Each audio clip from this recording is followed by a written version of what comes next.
Wave Shapers, you are here for a reason, and I dare you to stick around and find out why.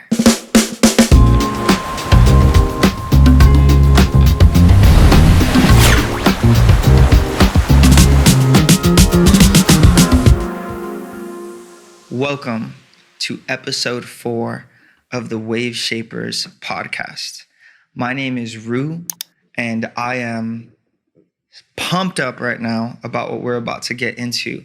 Today's episode is called What is a Wave Shaper? And this concept we're going to need to explore over many different videos. However, we're going to talk about some of the foundational thoughts that we need to understand and kind of wrap our heads around in order to understand what a wave shaper is. Once you understand what a wave shaper is, you can decide if you are a wave shaper or not. So, I want to start off by reading a quote.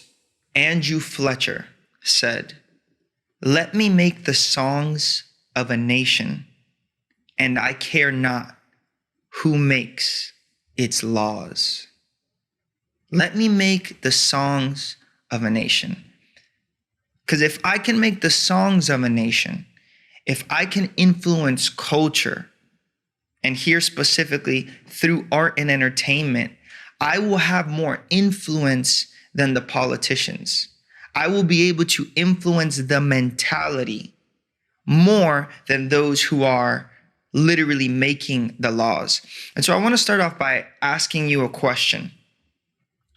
Who has more influence over the way that young people think? All right, I'll give you two options. Who has more influence in the mindset and the ideal lifestyle and what we're aiming towards? Is it the president of the United States, or is it a young person's favorite artist? Right? I think we know the answer to that. Most young people don't give a rat's about what the president of the United States thinks or doesn't think, or what he's doing or what he's not doing. However, our favorite artist, maybe our favorite musician, our favorite rapper, our favorite actor, our favorite fashion designer, those are the people that we look up to. And when we're so hungry to find out more stuff about their life. Have you ever, when you came to know who your favorite artist right now, I want you to think of who is your favorite artist, or who's your favorite band, or one of them. And think about when you first discovered their music. You fell in love with their music. You said, this person is so freaking dope. This music is so amazing, this and that. And what did it compel you to do? It compelled you to want to know more about not just their music, not just hear more of their songs, but it compelled you to want to know more about them. And that's why the concepts of freaking being a Swiftie, I'm pretty sure that that's like a thing, being a believer, I'm sure that there's a million other names for different artists. It's because you began to identify with who they were as people. And that, my friends, is called influence.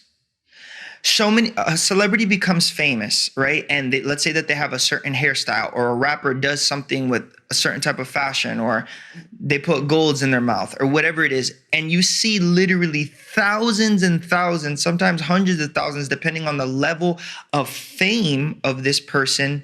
You see so many people, in essence, copying them because they identified with them, they look up to them, and those people have influence over them. And all of this is alluding to this quote that Andrew Fletcher said, which is, let me make the songs of a nation. If there needs to be social change, if I'm not satisfied with what I'm seeing in the world around me, the most effective way to change that is to be elevated into a place of fame and influence, because through that influence, people will adopt and model and imitate and copy that, not from a place of being forced, but from a place of literally just through being impressed and through awe and through identification, they will begin to model themselves after this certain thing.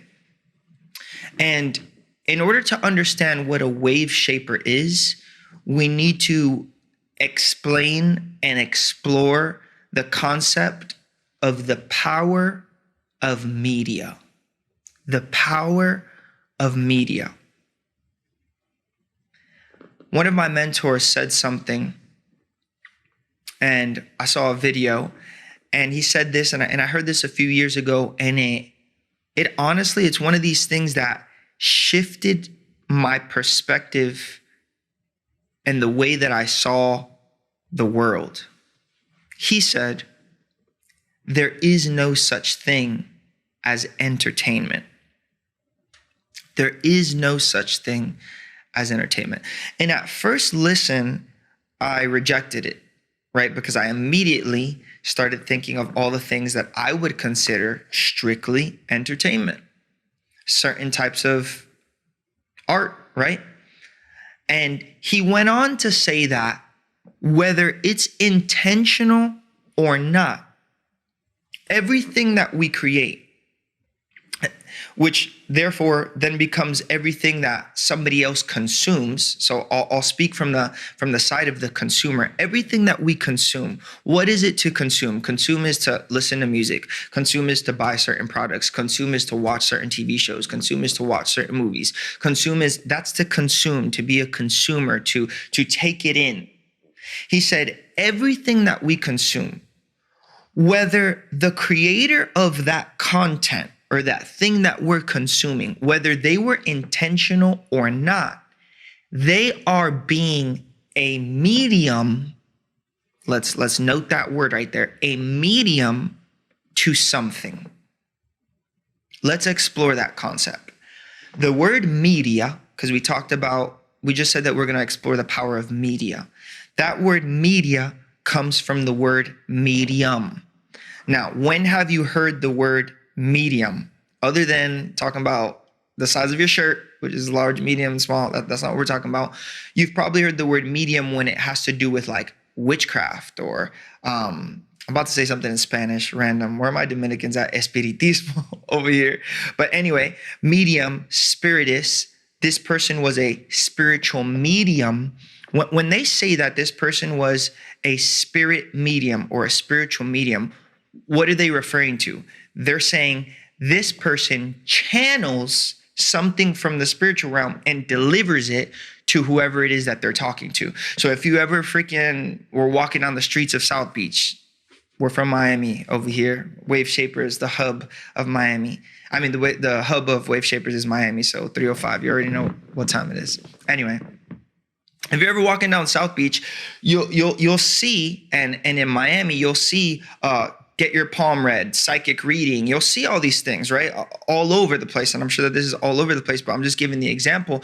Okay, what those people are advertising and what they're telling you to come pay for is come here and I will channel something deeper and bigger and more profound than just my own mind to let you know something about the future or something about the spiritual realm or something about, who you are or whatever.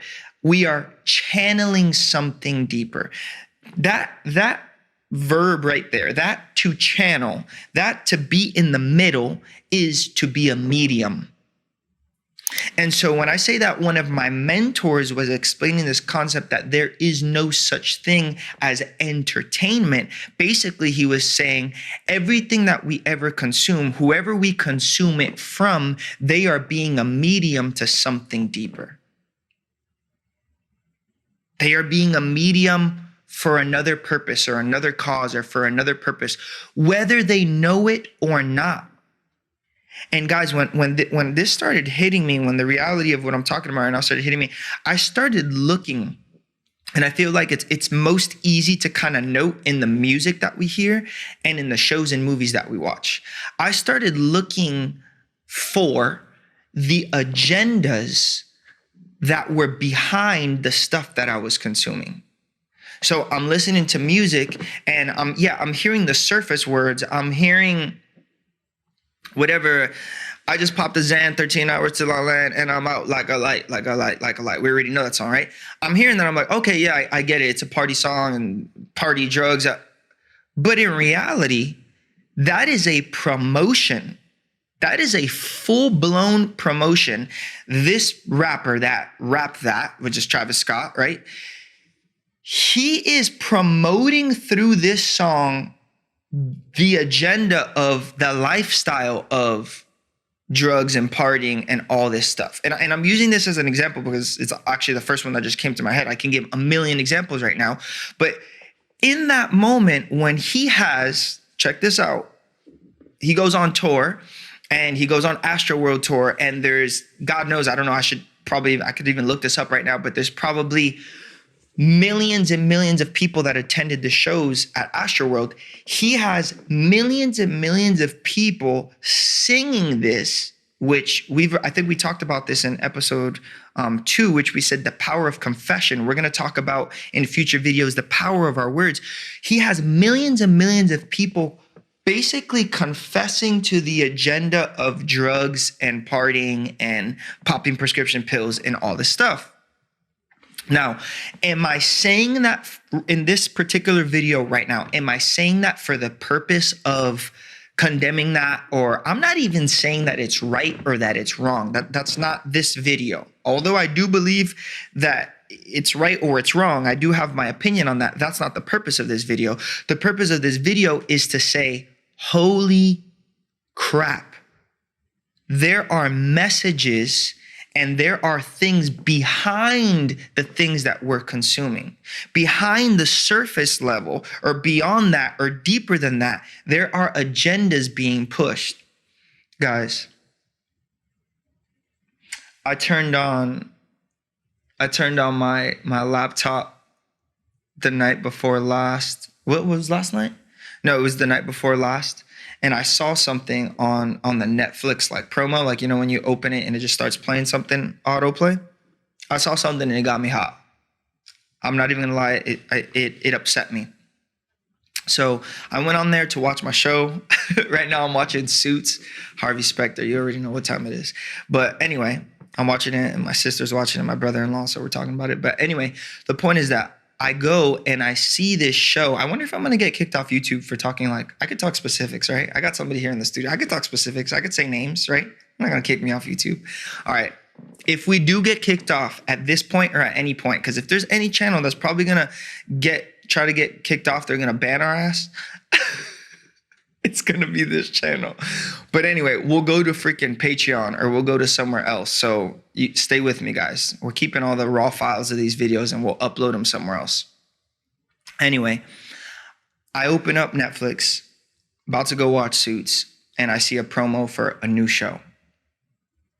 And this show is called Down for Love. And the promo in and of itself is, or at least what I understood from the promo, is that basically on this show, they had set up blind dates, a blind date for a young woman with Down syndrome to have a blind date with another young woman with Down syndrome. And I saw the introduction on the thing. And guys, it got me so hot to watch that. Now, it got me so hot for so many reasons, but the main reason was that in a moment where the majority of everybody's identity is in flux, the young people of nowadays, we don't know who we are. What's the proof that we don't know who we are? Well, we're not content. We're not fulfilled. We're not being effective. We're not at peace. The thing that we were talking about in episode 1, we're drowning ourselves in alcohol. We're numbing our conscience with weed. We're trying to find satisfaction everywhere. That's proof that our identity is in flux. Literally, the proof is that. We're escaping. We're needing to escape. Stuff is not all the way right, is not all the way well. But in this moment where so many people are questioning what's right and what's wrong, we have Netflix, right, amongst many other huge companies that are just shoving down our throats, shoving down our freaking throats a whole bunch of different agendas. So in that one little trailer that I saw for that show, they were shoving down like 5 agendas down our throat. And that right there, being conscious and being awake to that, is what I'm talking about when I say there is no such thing as entertainment. Everything that we consume is affecting us one way or another. Another way to put it is, whatever comes in must come out. If you're an athlete, for my athletes out there, for people that actually hit the gym and beyond, right? Because hitting the gym is one thing. And then there's like real athletes that actually play like professional sports and do all these different things. But for my athletes out there, you guys know, if you don't eat the right food and you're training hard, it's going to jack you up. I'm not even going to go into what the right food is or what it's not, but I'm just saying there's a certain way that you need to eat to optimize training. Training is output. Training is exertion. Training is, I have to do this. I have to perform this. But what's going to give me the energy and the sustenance and all that stuff to perform that, to do it, is the stuff that I'm putting in my body. So before leg day and you're trying to hit your PR, do you want the meal before that, let's say an hour before that, do you want that meal to be Doritos, chips, freaking Cinnamon Toast Crunch, and M&Ms? Or do you want the meal before that to be sweet potato, avocado toast, chicken breast? And seriously, like, which one do you want it to be to have your best, most optimal? So obviously, what comes into us is affecting us. And my mentor in this video went on to explain the concept that everything that we ever see is on one side or the other in the fight for our soul. Everything that we ever see is on one side or the other in the fight for our soul. So there's a concept that I think is really important. We will be referring to this throughout many episodes and as we continue to explore life here on the Wave Shapers channel. And the concept is, everything that we ever do, I want you guys to think about this. Let's slow this down. Everything that we ever do is motivated by one of only 2 things. There are only 2 options for the core motivation for anything that we ever do. And those 2 core motivations are fear on one hand, and on the other hand, love. I want you to repeat after me. I want you to say, everything I ever do is motivated by either fear or love. Think about that for a second.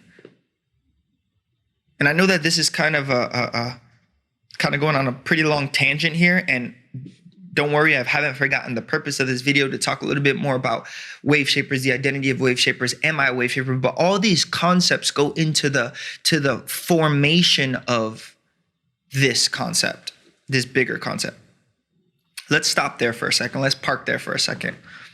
Everything I ever do is either motivated by fear or by love. All right, let's pick something. Masturbation. Hey, yo, let's go into it. So when we masturbate, is that motivated by fear or is that motivated by love?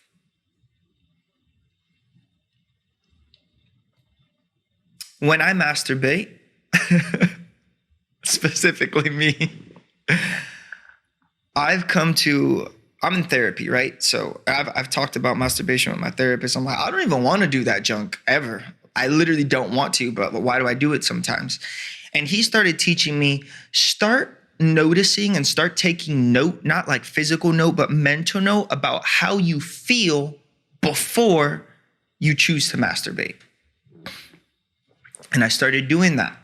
And I noticed that the feelings that I was feeling before I chose to masturbate were always negative feelings. I was either stressed out, stressed is one of them, because we already know it's the reward, that after you masturbate, at least, for a guy, I don't know if it's the same exact thing for a girl, but after you release, right, you just feel calm and you feel like you feel like a down. So if you're a little bit up and you feel anxious and you feel worried and you feel stressed out, then that's going to drive you to want to achieve a result of feeling less worried or less anxious or less stressed or more relieved.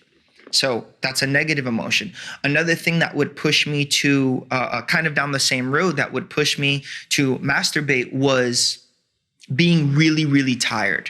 And I don't just mean like I didn't sleep that much tired. I mean like mentally exhausted. Like when I had a day or a few days where I was waking up early, going to work, hitting the gym, then hitting the studio at the end of the night and working on projects and reading and all this stuff, I would kind of come to a place of exhaustion that I deep down inside, I desired to feel as relaxed as possible, as quick as possible. And by conditioning myself in the past through masturbation, I would say, I want to do that. I wouldn't say this out loud. It's a subconscious thing. I want to do that to help me achieve that super relaxed state as quickly as possible. So therefore, since the emotions that were leading me to masturbate in this example were negative, that is tied into the negative or the dark side or the fear. Therefore, by evidence, what was driving me to masturbate was fear and it was not love. And we can also see it on the other side of that output, which is how do you feel after you masturbate? Now, for real, like, because some of y'all are going to be out there and about, well, what's the big deal?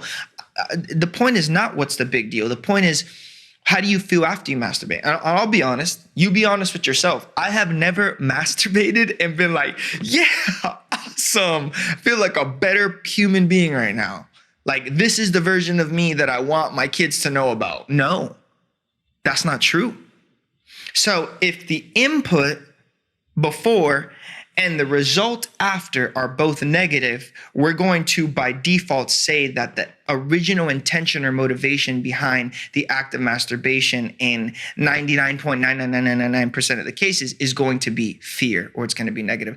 Another term that we can use to talk about fear and love, because sometimes it's a little bit confusing to identify a certain act in our life with fear and love. But I want to draw a parallel between fear and lack and love and abundance.